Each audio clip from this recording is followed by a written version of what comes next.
As you can see in that video, still working to respond today to restore that power for many still in the dark. WDBJ 7's Layla Mitchell has more now on what's being done to address the storm damage and outages and how you can prepare at home.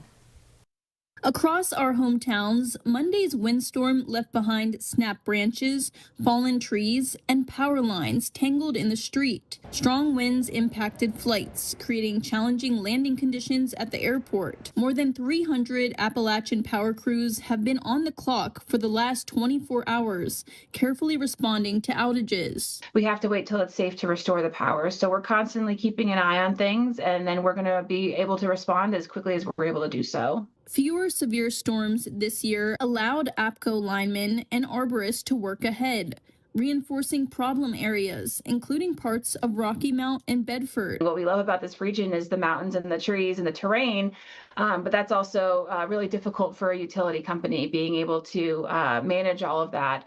So our forestry team goes through and they keep an eye on our right-of-ways, 20-foot clearance on either side from ground to sky of our wires. While APCO handles trees near power lines, arborists say homeowners play a big role in preventing damage before the wind picks up. Most homeowners will call us reactive, but the reality is when you're reactive, it's already too late. It's already done tens of thousands of dollars worth of damage, not even including the removal cost of the tree on your home, your car, the power outage of power lines, and the danger element.